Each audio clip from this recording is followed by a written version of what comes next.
welcome back. My name is Julie, and I am on a health journey, specifically a diagnostic, digestive / female parts health journey. I am on my way to the OBGYN, and we'll see how it goes. Then tomorrow I see the gastroenterologist again, and hopefully between the two specialists we will finally get some goddamn answers. I don't know. There was blood again today. I am still in what would be, if I still had a uterus, what would be my time of the month. And because I do still have ovaries, I of course still get the hormones and have essentially a period, at least in as far as I have hormones released. And even some blood, which, I don't know, looking for an explanation. We've had the upper endoscopy, we've had the colonoscopy, we've had a CT scan, so the blood does not appear to be coming. Even though it comes with a bowel movement, it doesn't appear to be coming from my guts, or at least they couldn't find anything that would confirm that. So where is it coming from? I've been keeping very close track. Yes, you should track your poo, guys, because you can tell a lot about your overall health from your poo and your pee. Lots of signs there to look for. But anyway, during the time that would be my period is when the blood seems to come, and I have, like I said, been keeping close track of it, and it appears that it is after the second bowel movement of the day, like without fail, the second bowel movement. Speaking of bowel movements, where I'm at this point, it's either we're emptying our guts out or we're backed up. Recently, I was backed up for 3 days leading up to what would have been my period, or what is now. Anyway. So what is going on? I don't know. But hey, I'm able to drive. You know, the foot, hurt my foot, sprained it severely, tore off little chips of bone even, because I did such a dramatic, fabulous job of it. But I am able to drive. This will be the longest distance that I've driven since hurting my foot. Let's see how it goes. It's already starting to feel pretty tender, but have to do it. My husband's at work. I got to get to this doctor appointment. It is what it is. Then I left my wallet in my husband's car because we went and visited my daughter yesterday, and that was a lovely visit. We played phase 10. We had a whole hour visit. It was wonderful, but I don't know why I brought my wallet. I didn't need it, and so I left it in my husband's car, so then I had to go meet him at his work to get my wallet. Hopefully I won't be late to this appointment. Oh my God. I'm so nervous because having been through diagnostic processes before where you see a bazillion different doctors, you get poked and prodded 8 ways to Sunday. Anyone who knows, who's been through that, you know how just soul destroying and draining it is going through this process, and especially if you don't get answers and all you get is ruling out this after this after this, and this process of elimination. It takes so much out of you, and especially when all the while you are still in pain. You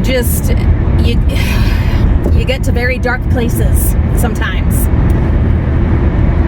But I'm trying to be hopeful.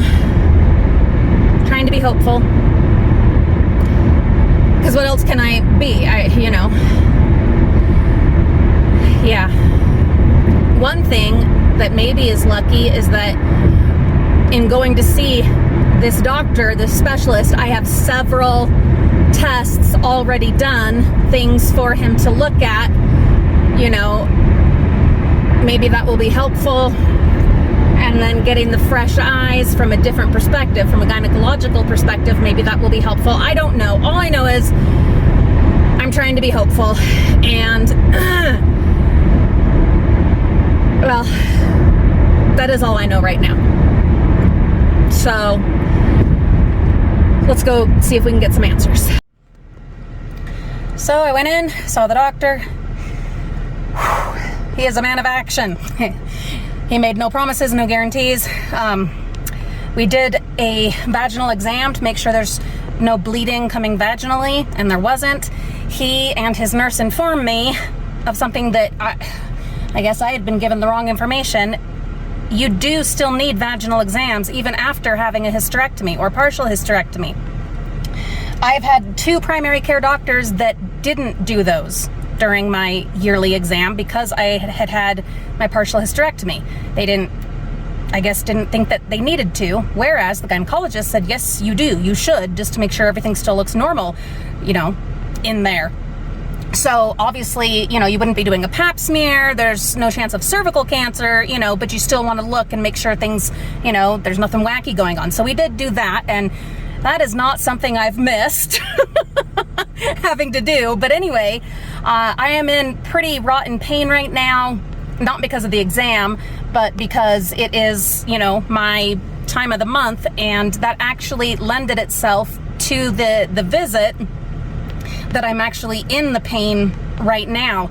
Anyway, we did see that on the CT scan, my ovaries looked normal. He was able to tell me that. And he did confirm that if there had been obvious endometriosis when I had my partial hysterectomy, that it should have been obvious and should have been relayed to me, that information, when I had that done, if they had seen endometriosis. Now, I don't know if they said any of that to me or to my husband, because when the surgeon comes and tells you how things went, you're generally, out of it, half dead at the time, and whoever's with you is supposed to, get that information. So was that information relayed? I don't know. We did have I think we had a follow-up exam, but I'm not sure if I went to it or not, to be honest. Which is not, that's irresponsible, but these things do happen. And anyway, so he said, yeah, likely if there had been endometriosis, then, you would have seen that, la la la. But the fact that this is so cyclical and so lined up with my periods, with my menstrual cycle, he's like, let's just take the ovaries out. We discussed all of the risks and potential complications, and I told him, I'm like, no one else has given me, all of these potential risks and things that might still be a, situation after the procedure. No one has been thorough with me in these other organ removals that I've had. So I'm like, I want all the details, anything and everything, even the weird stuff that never happens but could happen. And yeah, he was very accommodating, gave me all the information, and if it is my ovaries and the monthly cycle that is causing these problems, then having my ovaries removed should fix it. But that will put me into menopause. And I had read that if you do hormone replacement therapy, then that'll probably just flare any remaining endometriosis back up. And he said that that's actually not likely because the hormone dose is so low compared to what the ovaries were doing. I do not want to go into menopause. I'm 41. I mean, some people are in perimenopause by now. I'm not. And I don't want to be in menopause, but guys, I cannot you guys know I've been dealing with this and dealing with this.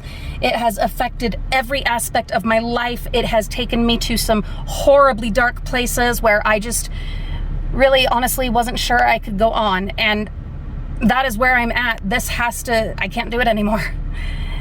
And so, yes, this is pretty drastic, but I want to live and not be miserable while living. So it's not fair to me. It's not fair to my husband or my kids. It's not good for any of us, for mom to be in just constant horrific pain like this. And especially during, that that time of the month, which tends to last for like a week and a half, 2 weeks sometimes. So that's what we're doing. Oh my God. So because of that, the Disney trip has been postponed. I don't know if it'll even happen this year. Right now, the pain that I'm in, I don't care. And you know how much I love my Disney trips. Right now, I don't care. I don't fucking care. I am in so much pain, and I've got to drive home, which is quite a drive from here, before I can even do anything about it. Take any medication, use a hot pad, any of that. So, you know, when you are in so much, that's why torture works, is because when you are in so much horrific pain, you'll do whatever you have to make that pain stop, and then deal with the consequences after, you know? So we're doing this. I am now waiting for the scheduling lady to call. We will run it by the insurance. Shouldn't be a problem. And we'll get this shit done. And then we'll see what happens. I do have my appointment with the GI doctor tomorrow, the gastroenterologist. We'll discuss all this with him and then go from there, because if there is endometriosis on the bowel, then that would fall to the gastro doctor rather than this doctor. Now, so this doctor, the OBGYN, he will look around for any endometriosis, and if he finds any, he will remove it, unless it's, you know, on the bowel, because that's a lot trickier, and that would fall, like I said, to the other doctor. But hopefully by taking the ovaries, it wouldn't matter anyway if there is endometriosis there, because the hormones. Anyway, that's where we're at. That's the update. Thank you so much for your continued support and patience with me and my family through all of this madness. Guys, be your own best advocate. Don't give up. Demand answers. Keep going. Oh, I also do need to have and this, they'll call me to schedule, but I also do need to have a ultrasound done so that they can see if they see anything else, you know, that might be an issue that comes up in surgery. So they will start with an abdominal ultrasound, and then if needed, a transvaginal ultrasound, which I've had before. It's not fun, but you know, it's not a huge deal. And they'll call to schedule that. But within the next month, we should be getting this done. And then at least we can go on to healing and hopefully some renewed sanity. Anyway, I love you guys. I appreciate you. Thank you for letting me have this place where I can talk about all this, and hopefully it helps somebody else out there on their own path. I've been Julie. You've been wonderful. We'll see you soon.